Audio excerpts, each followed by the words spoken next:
I want people to watch this video. This man is not an Igbo man. This is when Nigeria was sweet. I experienced it. I experienced this thing this man is talking now. I experienced it. I experienced it. I observed it. I saw it in my eyes. I saw it in my eyes. When Nigeria was Nigeria. When the Yoruba man come to Igbo land to school in the university or secondary school, we don't differentiate. Hausa man come, we don't differentiate. It since Fulani enter Nigeria, that is where Nigeria just destroyed. When Igbo, Hausa, and Yoruba was doing their things in the school, everybody was enjoying. Things was free. Even when we are schooling, when I was in secondary school, everything, provisions, food was free. They are killing cow for us all the time. I'm telling you the fact. I want you people to watch this video. Like, comment. Because for Nigeria to be better, this is the kind of people we need to rule Nigeria. God have brought somebody for him to restore Nigeria. And Hausa man and the Fulani man said that so far he mentioned Nnamdi Kanu name, that they will never allow him to rule Nigeria. So far he mentioned to bring out Nnamdi Kanu out immediately if they made him president, that he will never rule Nigeria. But I want you to watch this video. Like, comment, follow me without no reason. Whatever video you do not see here, go to my YouTube channel as Maris West USA, 2 in front of it. Subscribe for me and watch the video there because of the restriction on this app. Go to my YouTube channel, my TikTok, and watch it as well. Thank you very much as you do this, and God bless you. I've run away from Kwara State. 30. And my state, Saddam, and Ekiti State, not only Kwara State, my brother. Oh, okay. Prof, thank you for everything, sir. Please, when you come in, please, just if you have a question for him. Say, yeah, I don't even have a question. You see, sometimes when I talk to the young ones, they feel we're exaggerating, that Nigeria was never good and everything. But with what my brother has said today, is just making me remember, making me emotional. I remember my biology teacher. He was Mr. Mani. He was an Indian man that came to teach us at that time. At some point, yes, at some point in time, my physics teacher was an Indian too. Yes, sir. And back home in my state, because my father had this double twin 3-bedroom. So the principal in the Ayedo Ekiti secondary school then, they were living in my father's house because it was painted. He has this beautiful roof and everything. Because they were Indians, they had to look for a comfortable place for them to live, you know. So, and like I said earlier, people come to school, they put them in the buses and in the train, and they go back safely. That's something that is not there now. I wish people in our generation, I do apologize that we failed our children, you know, because we are the ones, and people like you, my brother, enjoyed Nigeria, but we couldn't give back to the generation. And if there's a way we can bring back our history so that our children can see the way things were before now, and people that also literature authors and everything, even if they're not going to bring history back, if our authors can please go back and write these stories for us in interesting, colorful ways that our children will be attracted to it, for them to be able to learn what was going on after independence from 1960 till when everything fell apart. I remember in the early 90s, I was in Abacus Merchant Bank, and life was so easy. You could buy shares. You could do so many things. Like when you were talking about you getting to the house, he had everything in there. Same thing happened to me. He was even buying a car. He was buying a car. I just saw the advertisement, and I went to the dealership here, and they said your ID and everything. And the next thing, I drove home a brand new car. Yes. My kids were like, mommy, that is it. I said, that is it now. I said, if you don't pay, next 1, 2, 3 months, where you park the car, the thing would have disappeared because you can't find it no more because you are owing them. So those little things. And I have my nephew back in Nigeria. He can't even afford to buy a car because everything is so expensive. When you look at the crate of egg that they buy there now for 5,000, egg was 120, 150 before. Gas that I was buying 800, 1,002, they say it's 20,000 naira now. How much is the minimum wage? So these are the things that hurt us. And when we talk about it, somebody like this Archangel, in his heart of hearts, he knows that his people in the village are suffering. Honestly, even him, if he's in Nigeria, he knows when he wants to bring out that 5,000 naira to go and buy a crate of egg. His mind curses Tinubu, but he cannot say it with his mouth so that somebody else does not hear it. Because they know this pain is real. I said something about Titus fish. Somebody was telling me that you are saying Titus. It is rich man that can eat Titus. Even the cote, people cannot buy it. People are buying the head of fish, cut head of fish in the market. People are packing rice on the floor and taking away the sand in it. The poverty is too much. And you now see the people that are in government. Somebody driving a Rolls Royce in Nigeria. Where did he get the money from?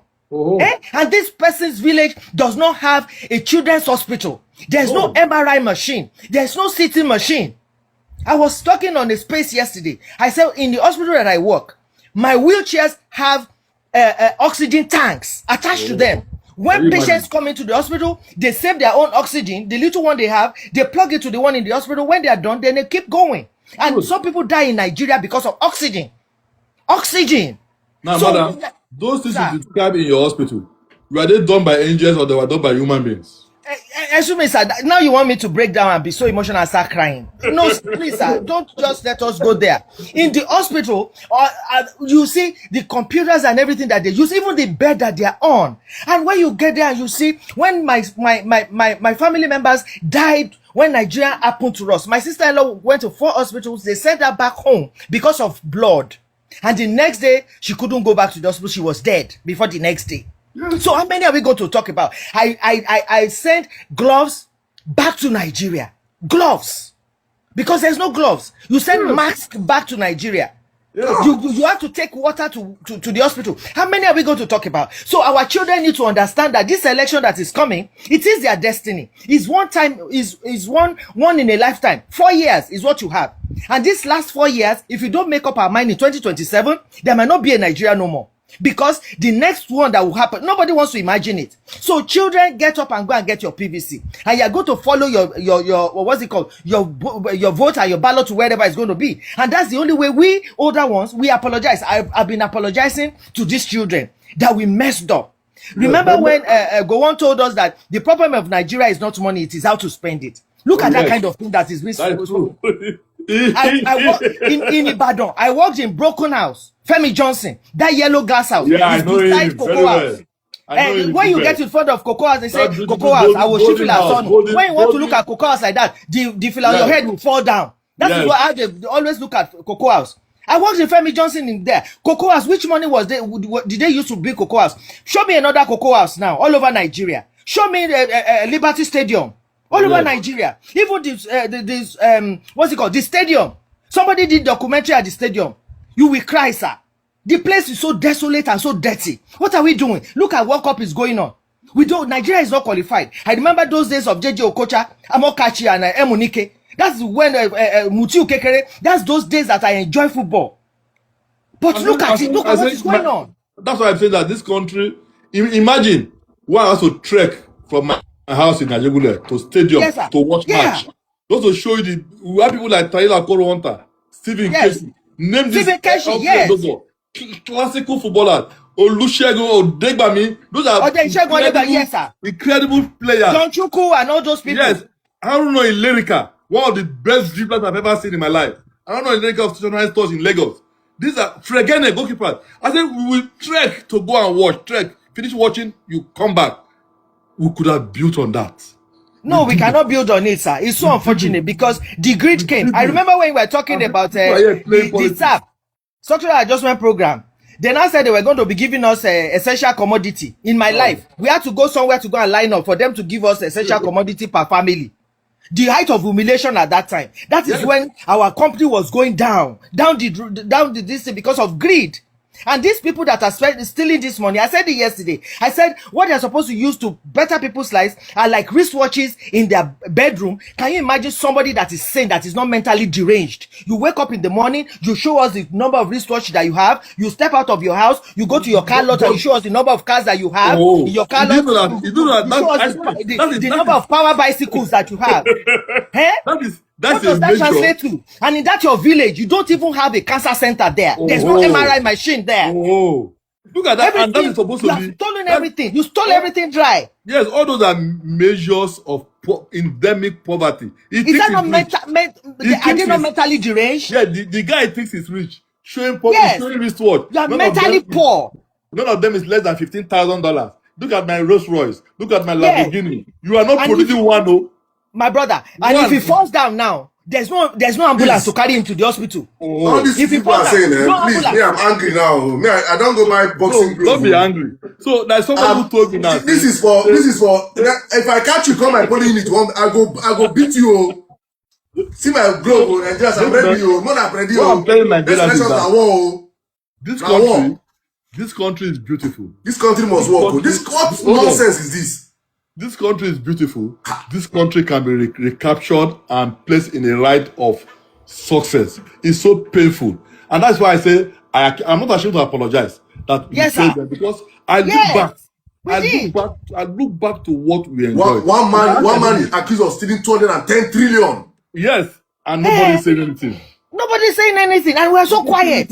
And at this rate, children die in the hospitals And because there's no equipment in our hospitals. It's so easy. I remember when my mother was giving birth to, we were 8 in number. When my mother was giving birth to, there's a general hospital there. I end up in Bath Street at a Jeremy District. We go to deliver them for free. 8. We deliver and they call us. We come. You're 80 number. Yes, yes. That's it. I mean, our father. This generation, Lagos, if you born 3. You're on your own. You're on your own, sir. that was when we were producing. We were productive locally. And what were we eating? No imported food. What were we eating? Let me tell you. Even in my farm, I sit down with them and I say, gentlemen, there are no imported food. And now I realize that this country is blessed. This country is resilient. My farm workers, I discuss with them how they are living. Let me know if they are poverty or if there's any struggle. You know, we analyze things.